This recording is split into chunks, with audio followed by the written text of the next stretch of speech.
brought this up. Some say that the council on the downtown plan, or 708 Church, also known as the Tower, is pushing through something that most Evanstonians don't want. Some say only a small vocal minority are opposed, and some say most Evanston residents don't care. Nobody's taken a scientific poll that I know of, but you all have campaigned all over the city for the past several months. So, the question is, which is it? What do Evanstonians want on it? And second, what do you anticipate doing, if anything, as mayor about the tower? Well, as mayor, I'm not going to build it. I don't think there's going to be a brick. I don't think there's going to be a brick laid in this town for the next 3 years. Because no poll has been taken, I don't know where the majority of citizens fall with respect to this question. I voted in favor of it. I approve. I think it's a good idea, frankly, a 35-story building at this particular place in Evanston. I think there's one spot in Evanston for an extraordinarily high building, a tall building. I think this is the one place. I have, when I was gathering signatures on my petitions, and as I've been handing out literature on train platforms and talking to residents at coffees and events all over the city, where I stand on the tower has been the defining questions, whether or not I got the signature, whether or not they wanted to take my literature. So far, probably, you know, the 100 or so people that I specifically have raised that issue. So far, I've had one guy who was in favor of the tower out of the 100 that I've talked to. So I believe that there is a pretty strong, clear consensus from ordinary people that they don't want to see the 35-story building built on the Bottom Square Block. Well, I've talked with a lot of people about the tower, and I have less of a consensus. There are people who are for the tower and people who are opposed. I believe the majority of people I've campaigned with and talked with are opposed to the tower.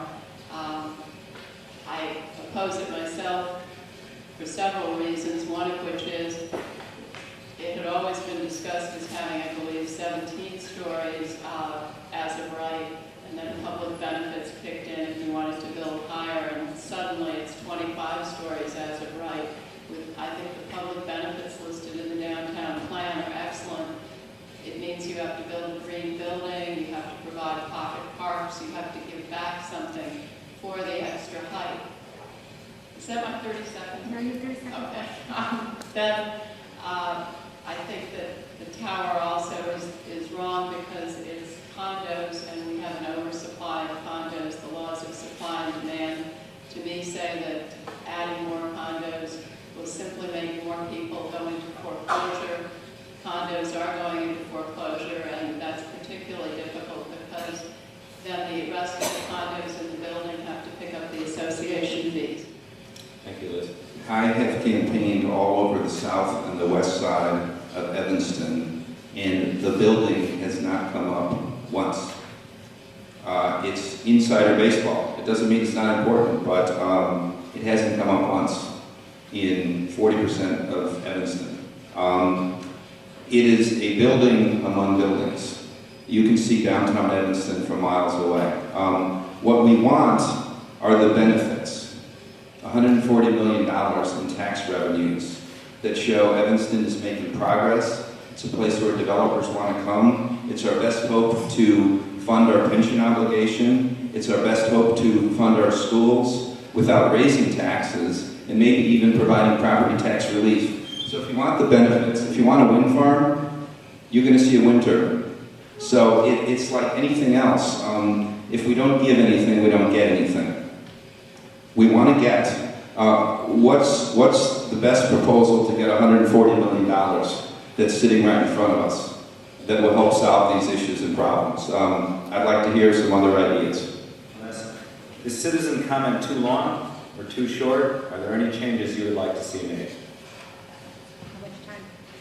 1 minute. I'd like to see it start sooner. I'd like to see it start at 7 o'clock so that parents with kids or citizens can show up and make their comment. 3 minutes is fine. I think it's 3 minutes. But I think out of respect for the citizens, let's start a city council meeting at 7 o'clock at night. Let's run it properly. Let's use Robert's Rules of Order, and let's end it at 9. And let's start conducting our business in a way that respects the process.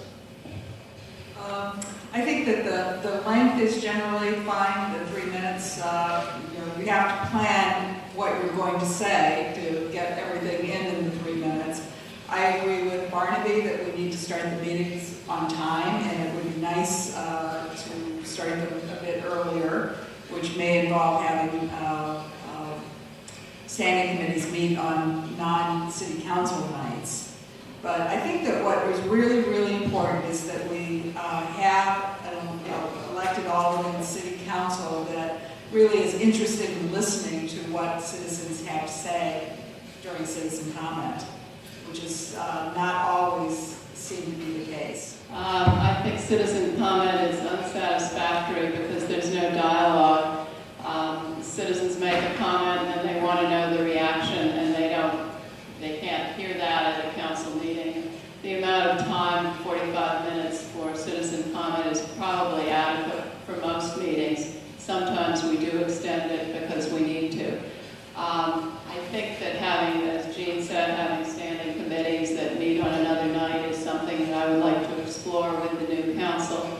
I think there are various ways to have earlier meetings, but we cannot continue to have planning and development and administration and public works meet before the city council meeting and expect the city council meeting to start at 7.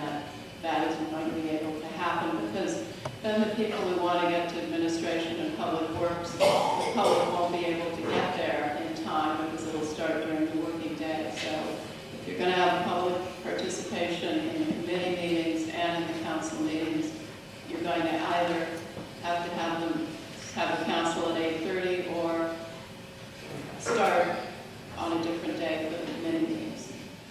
Well, as chair of the planning commission, I have a lot of discretion as far as the time allowance for public comment, and a lot of that is determined by the nature of the issue, the number of citizens that want to speak. Obviously, if it's a very contentious issue and there's 100 people in the gallery, 1 minute is probably an appropriate time. But I would like to keep the discretion as chair. Now, as mayor, I may have to revisit that whole thing, but I would expect to start meetings on time, promptly at 7 o'clock. And I would not like to see them go past 10:30 or 11 o'clock, because you can't accomplish very much when you're tired.